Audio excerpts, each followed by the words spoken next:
Welcome to REWORK, a podcast by 37 Signals about the better way to work and run your business.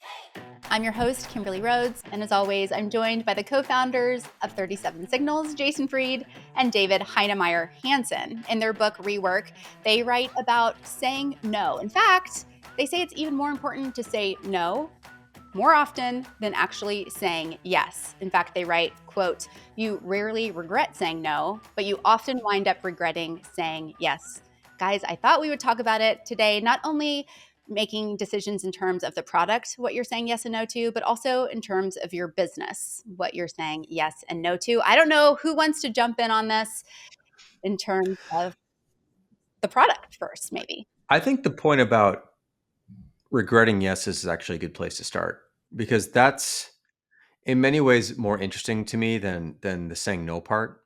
Saying no obviously is a very specific instrument. When you say yes to something, it's kind of a blunt force instrument because in effect you're saying no to maybe hundreds of other things that you could consider because you've already taken something on. And oftentimes what we found is that when you take some things on, you can end up with a lot of regret down the road. Like, you experiment with something because you think it's a cool idea, and then you're left with sort of the remnants of that idea sort of baked into a website somewhere, or you have like 7 additional pages on your website you didn't know about, or had some like pricing thing you implemented and forgot about, or the person who was doing that is no longer here. And now there's this thing that's sort of hanging out there in the wind. And that is one of the biggest penalties of saying yes to too many things, is that you end up having a few too many things going on. You can't really keep track of all of them necessarily. And they end up increasing the surface area of the business, of a website, of a product, whatever it might be. And you look back on that a year later and you're like, oh, not only do we wish we didn't say yes to this, but now we have to unwind it, which is additional work. So it's all the work you put into doing it. Now you have to unwind it. Or if you don't unwind it, which most companies end up not really unwinding it fully, and we're guilty of this too. Again, you end up with these sort of artifacts that you don't even know about kind of hanging around. And then when you want to make some changes later, you're like, oh, we can, but it's going to be a real pain in the ass because we've got all the other things to deal with. And this happens also with pricing plans and experiments that you do inside of a product. You're like, you want to make some change. You're like, well, we changed the way this worked. And now to make that change, it's a lot harder because this other thing that we didn't end up doing is still there. So anyway, I think it's just really important to keep in mind all the costs that go into actually taking something on, and then the costs that you will incur either by unwinding it or leaving it in place and having to work around it. There's just a lot of that stuff. Now, that's not to say you should never say yes. Of course, you should from time to time and pick the things you want to do and hopefully do them well. But most things you choose to do probably won't work or won't matter anyway. And then you're left with a lot of these remnants. And so I think that's why no is such a powerful thing, because it's not only no to all the present work, but it's also no to all this future work. And then you can pick your battles more carefully. What I find interesting about saying yes is how often it's a cop out from having a hard discussion about whether we should do this or not. It is very easy in a lot of social situations, including at work, including with customers, including with team members, to embrace all the good ideas. Someone raises a point, that's a great idea, we should do that. Boom, stick it onto the roadmap. One of Jason or I go like, oh, we should really do this. Boom, stick it onto the roadmap. Customers are constantly requesting things. The easiest thing in the world is to say, that's a great idea. We're going to do it. And now you've signed up for a commitment. And the problem with commitments is that they accumulate and you get more and more of them. And before you know it, you have already spent the next 3 months, 6 months, a year worth of decision-making opportunity on all these commitments that you've just said yes to because it was easy. And that's not how you get a great product. You don't get a great product by saying yes to everyone all the time. You get a great product by saying no to almost everything almost all the time. And that takes a certain degree of discipline that it's very hard to stick with, especially as you grow. The hardest thing in the world is to keep that nerve to say no once you have a team that actually could. Once you could say yes to something. In the early days of Basecamp, it was very easy to say no because there really wasn't anything. I was literally the sole person on the technical side doing things. We just had Jason and Ryan on the design side of things. The natural forces gave us an environment where saying no was simply the only option. we're no longer that blessed. We now have a company of 60 plus people. We can do a lot of things. We can even do quite a lot of things at the same time. We can even commit to doing things 3 months from now or 6 months from now. And you know what? Every single time we've done that, every single time we've signed up for a commitment, every single time we've taken the easy way out of saying yes, we've ended up regretting it, which is exactly what that point in rework is about. How often it happens that you say yes and it feels good right in that moment. It feels amazing. Saying yes is the best thing in the world for diffusing a situation with a customer or with a colleague. Yes, your idea is great. We're going to do it, right? And it feels so great right up until you have to actually do the work. And then it doesn't feel so great. Then you're like, why am I stuck with this? When actually, right now, I have better ideas. I have things I'm more excited about, things I'd rather do. And I see this not just with the product, not just with the company. I see it with my damn calendar all the time. The number of times I say yes to some engagement, meeting someone for a quick thing or appearing on a damn podcast or showing up for a conference, it feels so easy to say yes when that thing is 3 months out. And then when that week rolls around and it pops up on my Hey calendar, I'm like, motherfucker, why did you do this to yourself again? Jesus, can you just say no? And I think both Jason and I are actually quite good at saying no. And even still, we fall in with both feet all the time, saying yes to way too much stuff. And the final thing I'll say on that is, it is not the yeses I look back upon and go like, oh man, that was amazing. We said yes to that. It's all the things we said no to, which is this novel territory. Steve Jobs has about 1 million quotes on saying no almost all the time and whatever. But that's what's so alluring about this topic. Even though we all know that we're supposed to say no all the time, we don't. We don't, because it's really difficult. And this is why you need the reminder all the time that, yeah, do you know what? It's still hard.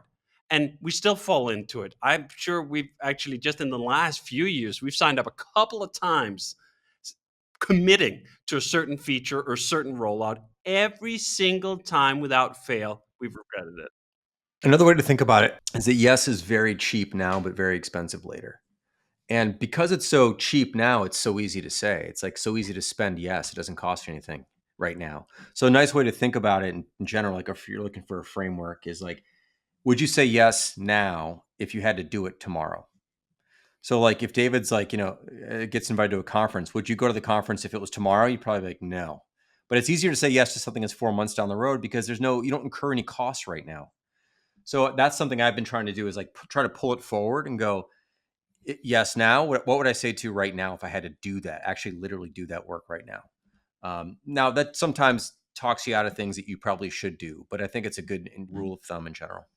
Are there any product decisions that you've made over the last 25 years that you're like, oh, we shouldn't have done that you can think of as just like a good example? I mean, it depends how you count it, because there's lots of things we've done that has not panned out.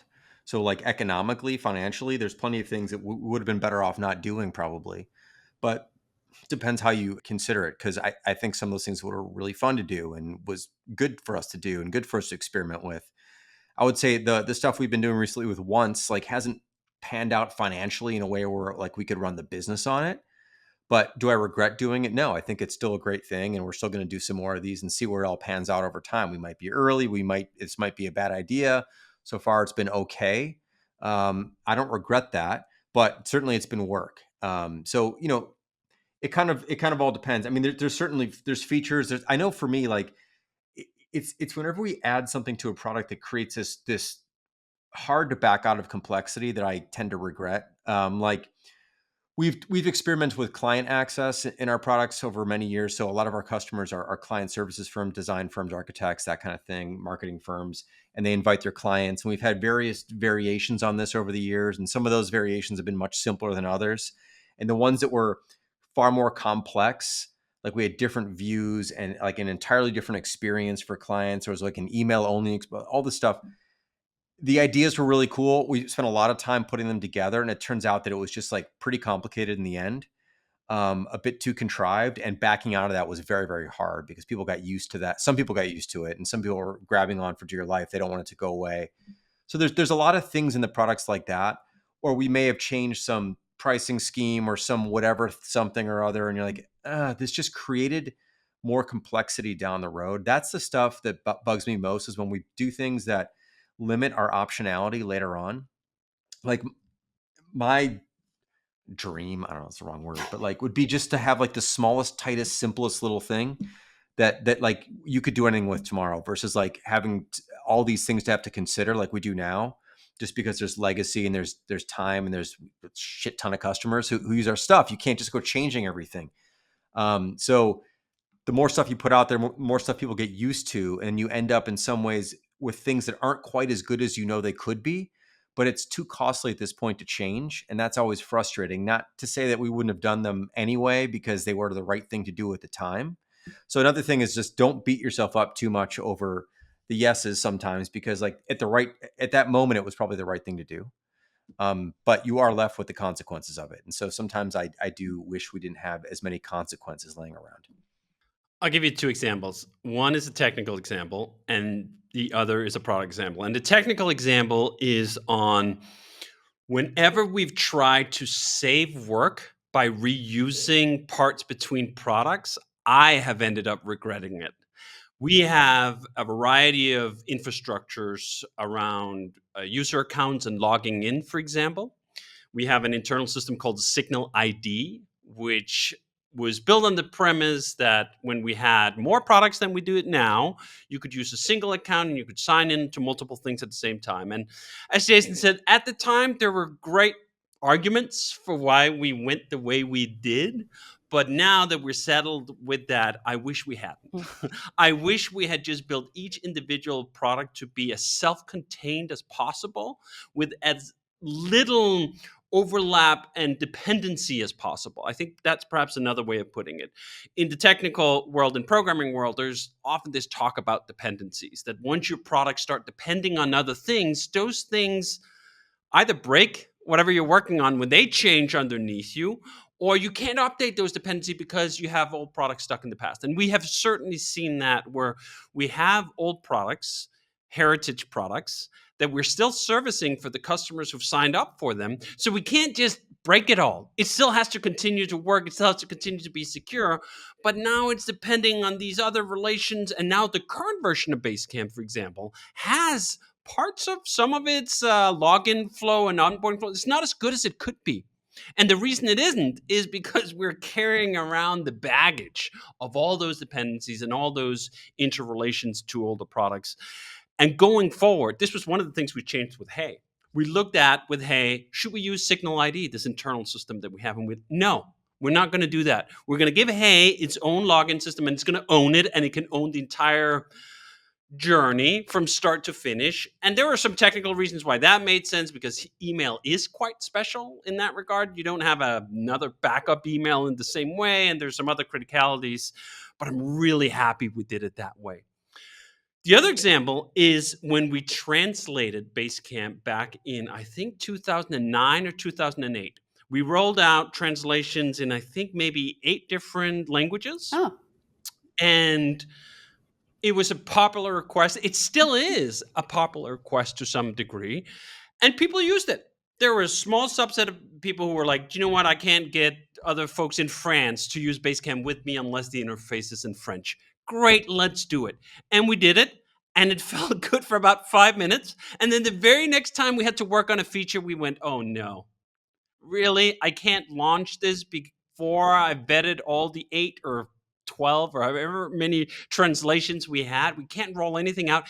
It felt like we had just taken on such an enormous drag that every single change now had to go through these multiple steps of translations. And at least at the time, AI wasn't exactly as good as doing it as now. So it meant working directly with either professional translator or volunteer translators. Then you had to double check the work, because like I can't tell whether that's a proper French sentence. And we pride ourselves that Basecamp is really good, in part because the copywriting is really good. So we ended up feeling, do you know what? Even though we can see the numbers here, this is doing something good to some degree. There are people who sign up for Basecamp now who wouldn't have signed up otherwise. It's not worth it. I wouldn't have done it again. And I would not do translations in that same way again, unless maybe AI got so good that it felt like it was a zero cost option. But I was actually just talking to a company owner last week who had done translations with AI where they weren't able to vet the final outcome, and they had egg on their face repeatedly, and they had some very let's just say disappointed customers when the AI said something in Spanish it really shouldn't have said, that had come out of an automatic translation process. So that's one of those things where I think you really got to think about it. I think most businesses, certainly in the US, is the translation worth it? Is the baggage you take on worth the initial percentage point you can pick up? I think you have to be quite far into the growth of your business before that makes sense. It kind of sounds like from these examples you guys are sharing that it would be easier now for you guys to say no by default than early in the business, because now a yes has much more layers of complication because of the way the business has grown and the product has grown than when you first started out. Does that sound true? No, No. no. I think it's harder. And I think the problem is It's that harder to say no now? it's hard to say no now because Really? we know we can. We Mm. know we can say yes. We can say yes to almost everything and find a way to make it work because we have enough productive capacity at the company to do. It is so much easier to say no when there literally is no other choice. That's the real benefit of constraints, real hard constraints.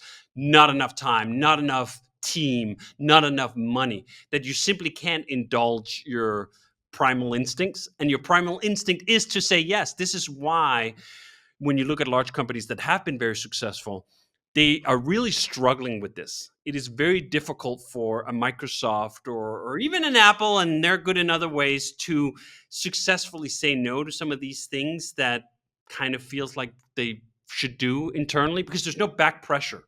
If you don't have any back pressure saying like, okay, if you say yes to this thing, we immediately have to say no to like 5 other things. The trade-off then becomes very apparent versus the situation we're in now and that a lot of larger companies are in. The trade-off is more remote. It's more abstract. We actually do get to say yes to a lot of things, and then we might regret it 3 months down the line, 6 months down the line. As Jason says, now we're saddled with all of this complexity the next time we go to revisit something. That's not what small teams face. They face the, okay, I do this week, well, then I can't do the other 5 things. And it's so much easier actually to operate like that. And I wistfully look back upon some of those days and go like, it was nice, that immediacy, that immediate trade-off, that it wasn't about far future, it wasn't abstract, it was very practical, it was very week to week. If I do the thing, I can't do the other thing. I miss a little bit of that sometimes. I'll give you another very specific example. We're currently redesigning the Basecamp marketing site, and I'm redoing the pricing page, which is like presents the plans that we have.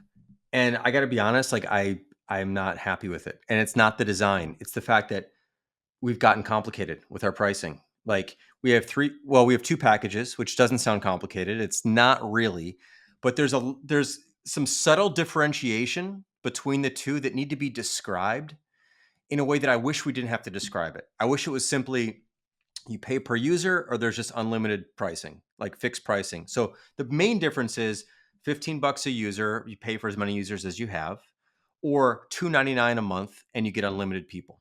Okay, that's really fundamentally the difference, but it's not the whole story. And so when you're selling something to somebody, you kind of do need to detail the differences so people don't think they're getting the exact same thing. So I just kind of like, I sort of regret the fact that we went down the path of differentiating the plans beyond simply price.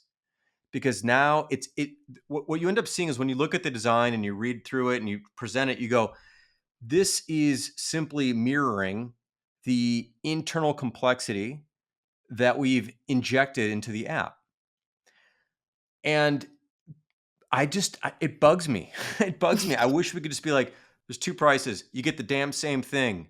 It's everything we make. This is how it used to be. Like you get every feature we have. Everything is the exact same. You just decide how you want to pay. It'd be so much easier.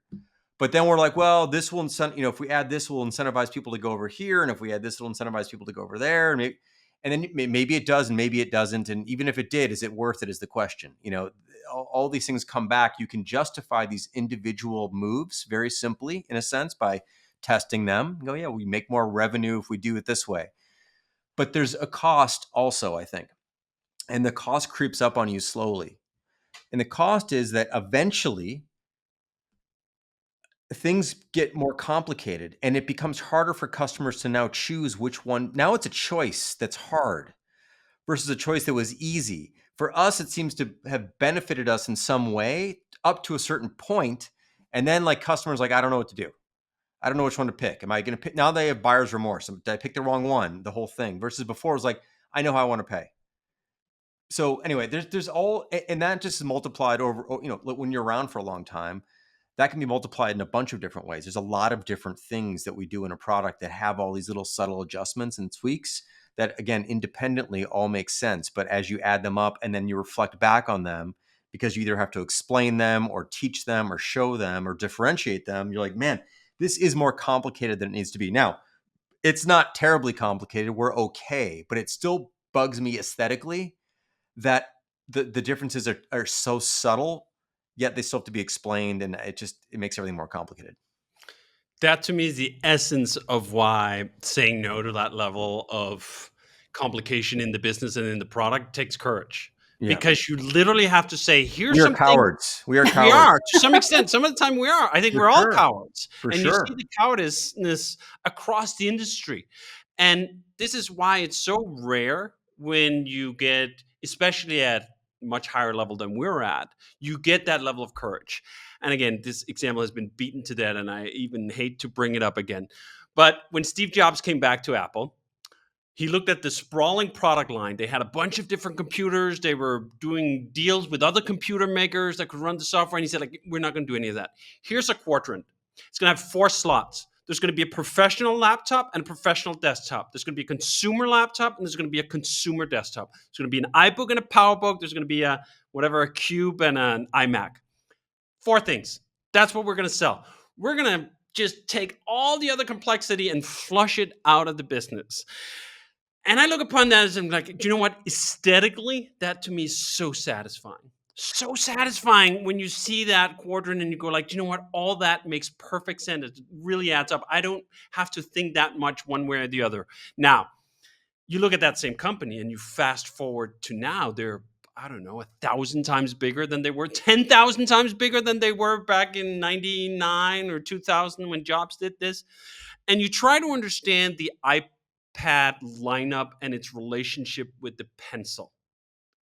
I would challenge any Apple executive to rationalize that. I think they have 3 different versions of the pencils that work with different versions of the iPad. There's, I think, 5 different iPads in the whole lineup, including an iPad Air that's actually heavier than the Pro. And you look at the whole thing and you go, here is a lack of courage. Here is a hyper optimization where someone goes, you know what, on this P&L, this product is still selling. Even though it's maybe old, there's like a $20 price difference in the pencils that justifies that we fit into some slot. We're trying to fit in all the slots we can possibly get. No. Like, get back to the quadrant. And even a quadrant for an iPad is ridiculous to have 4 of those, right? Have some damn courage. Be willing to say, do you know what? We're going to give up some micro specializations here of the product tree. And that's going to cost us maybe something in the short term. But the payoff is that we're going to have a product lineup as a whole that's very easy to understand. It's straightforward and all this. The other example I've given, I think about 5 times on this podcast, is Pinkberry. That whole idea that like you come in and there's 2 flavors. You get the chocolate one or you get the tart one. That's it. There's just, to me, that's the pinnacle of an aesthetically pleasing business model, is when you can look at such clarity in the offering and go like, I don't need small text. We don't need font 8 on this page. I don't need the small type. I don't need the asterisks. I don't need the chart that compares all the things. It's just straightforward, and that's amazing. Now, having said all that, maybe that isn't the way to maximize your profit. I'm sure there's some very good product planners at Apple who have found a way to maximize things. And maybe it does make sense on that level, but it offends me.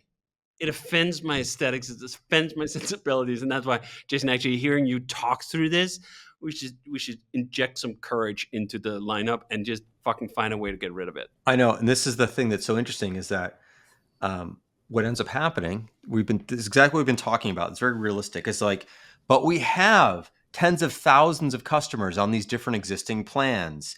And so like, well, if we just equalize them and the only difference is now the way you pay, we could solve the problem for sure. But at some point you're like, oh, I just don't want to. I don't want to. Like, it's like exhausting and I'd rather spend my time elsewhere. But it is interesting just how this happens. And I think this is also one of the reasons why when you make a brand new product, we're currently working on 2 brand new products, it gives you a chance to really, and I think this is part of what's satisfying about making new things, is you can hopefully not, I'm not going to say make the same mistakes, because I don't think we've made these aren't mistakes necessarily what we're talking about. They're just like, they're bumps, they're complications, right? And sometimes you just live with them and sometimes you don't. But when you do something brand new, you don't have any legacy or any baggage. And it's just kind of nice to do that, to like be like, all right, maybe this new thing we should have is like, just there's one price. Like you buy it or you don't. Like I like that versus like tiers. Like we're all, I mean, I'm not going to take credit here, but like we kind of invented the freemium tier stuff 20 years ago. And in some ways I regret that. And we've gone back and forth. We actually, for a long time with Basecamp, had one thing, $100 a month, flat out. That was it. I kind of miss those days, to be honest, although it didn't fit everybody. And then you're like, well, we're letting some customers go who could give us less money, who would be customers. Like there's all these trade-offs, right? So it's easy to like reminisce and be romantic about a certain time in your business's life, but there's other things you couldn't do then too. So I don't know. It's always a delicate balance, and it is a push and pull and a debate and can be frustrating internally. And sometimes you don't know what the right thing to do is. But I think making websites and explaining things is the thing that really focuses me on realizing like how complicated or how simple something is. It's the same thing on the technical side. We're working on a major new release of Rails 8 right now. And what I find so often is when it comes down to the finish line and I have to explain what we built, I have to give a demo of what we built, I find all the ways where things are just too complicated. I can't explain this. We have to change it. It has to be different because I'm not going to say this stupid thing. This thing is stupid. I know why it's there. I know it's there. I can hear your explanation for why it's there, but it's stupid to say it. I don't want to have to say it. So we have to find a way around it. And I think, as Jason says, this is what is such a relief when working on new products, is that new products, they don't have any value. You've literally not sold them yet, right? There's not a revenue base. You're not beholden to all the gold you've accumulated, which gives you maximum confidence to have maximum courage, which is also one of the reasons that another principle we've been following with new product releases is that V1 should just be stuff that we want. Should just be the most sort of out there version that's really pushing the boundaries, because as soon as something has value, as soon as it has customers, it becomes endlessly harder to summon that level of courage, because now the courage might offend someone, might turn someone away, and that means money walks out the door, more or less literally, and you go like, oh, that's going to be hard. But when you're in the valueless space, it's when you have maximum opportunity to simply just do the right thing, do the smooth thing, right? Anything that's like been out there, been weathered by reality, by customers, it's going to start developing little cracks. And you can look at that and you go like, you know what? Some of these products that we have, these heritage products, they're full of little cracks and whatever. And I can actually appreciate that that's beautiful as sort of like a weathered face. Like, oh, that's a 60-year-old who lived life. Good for them. I envy to have that many right wrinkles in the right places at some point, and I can look at the old product. But there's also just some exuberance of youth here. And as a product person, having access to that and having access to be your most radical in terms of introducing something and working on something is really satisfying. And I think actually that more than anything, that draw to the radical, that draw to the smoothness was what brought us back into this mode of making a lot of new things. I mean, we went through a phase of the company's history where we really didn't work on new things. We were just making Basecamp better and doubling down on that. And that was great. But also, we couldn't do that forever. At some point, I think you're gonna just feel that pull, right? Like, I want to get back to smooth pebbles. It's funny because I'm looking around at other products while we're talking here for a second. The differentiation that's annoying me, we only have like 3 things that are different really between these plans. And I'm looking at some of these competitor sites and there's like dozens of things that are different. So we're doing pretty well, but it still frustrates me that we're not just like, it's this or that. It's like you go to the store and you see 2 jars of peanut butter of the same brand. You're like, one's smaller, one's bigger. We need a little, we need a lot. Like that, it should be that easy to buy something. And software has actually become quite hard to buy because there's a lot of different tiers. Some of our competitors have like 6 different pricing tiers. And then below, they're all different prices. Then below that are these charts where you go across and has had 12 features. This one only has 8 of them. This one has 4 of them. This one doesn't have any of them, but you can buy them a la carte. And like that is complicated. But then again, like there's probably reasons for it, So anyway, the good thing to think about though too is we all do this to ourselves. So we can justify either direction. It just sort of depends what we're after. I'm sure there's ways to optimize our offerings to make more money and do all the things, but it might be more complicated than we have the taste for. So, you got to figure it out as you go, I guess. Okay, I have one question before we wrap it up. I want to read you guys something from this chapter of REWORK and get your thoughts on it, because it kind of goes along with what you guys are saying about courage. And I'm wondering if you have advice for people. You say, quote, people avoid saying no because confrontation makes them uncomfortable. So I'm curious, when that comes to product decisions, especially when we have customers requesting things, do you have any tips for someone who might be listening? Like, it's hard to tell a customer no. Yeah. Don't tell them either way. Say thank you. That's it. Under no circumstances should you allow yourself in a customer interaction to get drawn into, on the spot, a commitment. That's what most customers want. They want a commitment. They're making a request. What they most like to see back is a commitment. But you're playing yourself and all your other customers if you keep doing that over and over again. Say thank you and mean it. It's not just thank you, go away. Thank you. I mean, I am floored sometimes by the level of diligence and care that our customers will put into some of the feature requests. Like they're writing paragraphs and paragraphs and paragraphs, really explaining why they need the thing, why the current thing doesn't work as well for their problem. That's amazing. That is a gift of epic proportions to anyone who's willing to listen.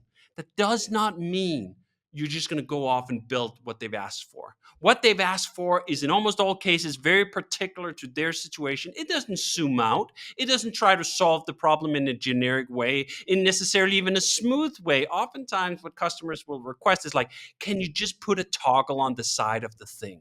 Because then I could flip it when I want to do one thing and I could flip it when I do the other thing, and just go like, yes, if I just put on one toggle, maybe I could make it work. But I can't put on 1,000 toggles and I have 1,000 feature requests. So it's not going to work like that. As software developers and designers, we have to work on people's behalf. We cannot work on their request. It's going to turn into a mess in about 5 minutes if you do that.